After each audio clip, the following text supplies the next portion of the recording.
guys, good afternoon. Ngayon gagawa po tayo ng salad na pipino. So ito po guys ang ating mga sangkap sa ating salad na pipino. Pipino with century tuna. So ito guys ang mga sangkap. Yan guys, dalawang pipino. Ito guys, century tuna, less sodium ang pinili ko. It's up to you guys kung ano gusto niyo ng century tuna. Lagyan natin ng parsley or coriander, lemon, kamatis, sibuyas. Ito guys, mayonnaise. Depende kung ano gusto niyong mayonnaise guys. Ito sa akin ay more on vegetable oil. Lagyan natin ng paminta at ang sesame oil.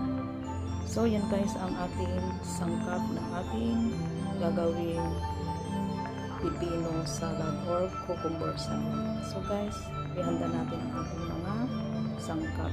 So guys, ihanda natin ang ating mga sangkap.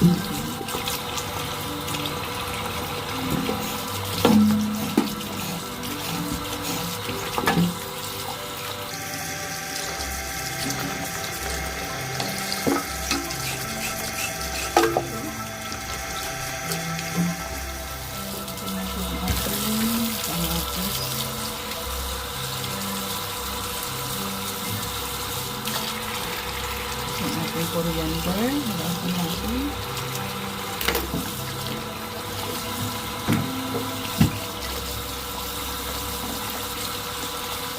Masarap ang salad ng merong parsley guys.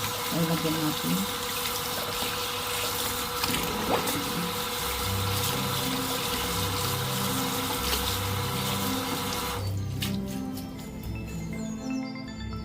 Guys, maghiwa tayo ng kuha tayo ng isang tablespoon.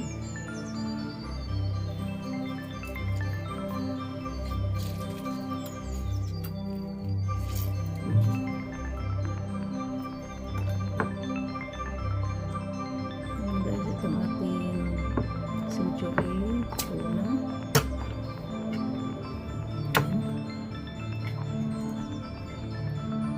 Kuhain na natin ang ating sibuyas guys.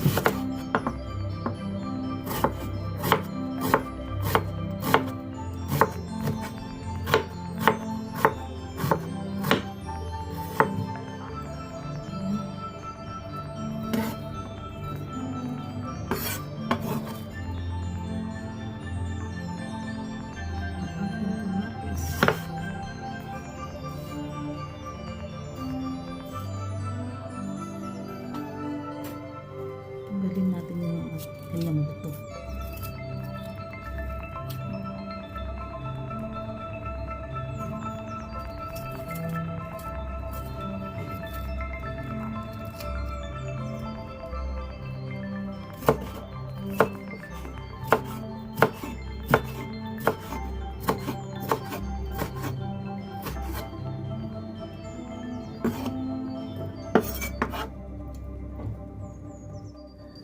First day, tanggalin na lang natin itong ano guys. Ito na natin isama.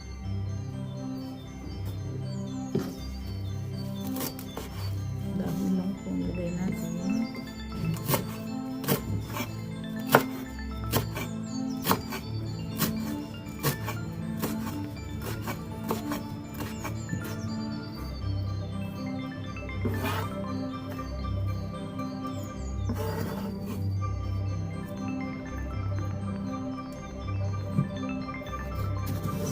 Pipino guys. Iwain na lang natin ng ganito kung ano yung hiwa natin sa ating mga sangkap. Patias natin.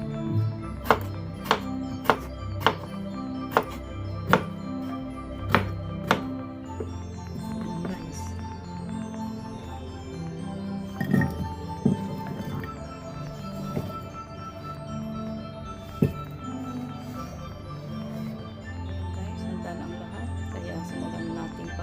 Halo-haloin or i-mix ang ating pipino or cucumber salad. So itong century tuna guys, tanggalin natin yung kanyang tubig or oil.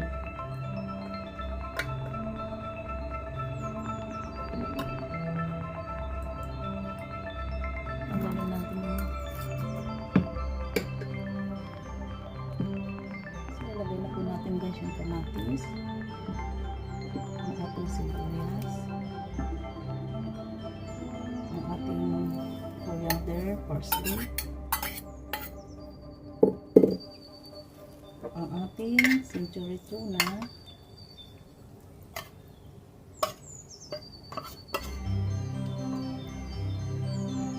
ang ating lemon juice,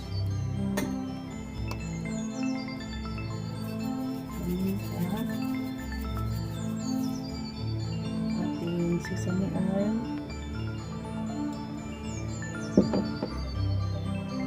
at lagyan natin guys ng mayonnaise. Lagyan ko guys ng 4 na tablespoon na mayonnaise kasi nga marami yung cucumber. So ihalo natin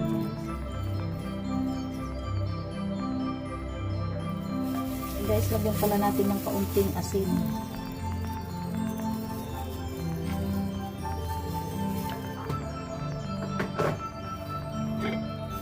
Then, haluin na natin guys.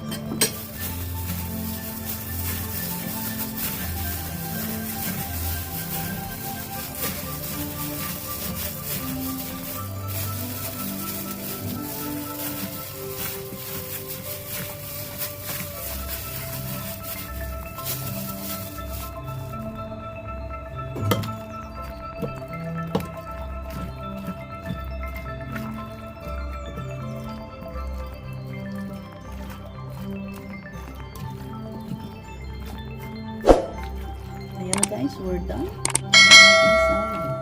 Sarap.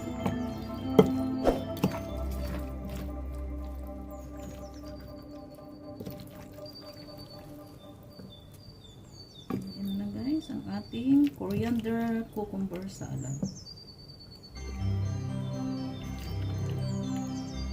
Ang sarap. Healthy salad.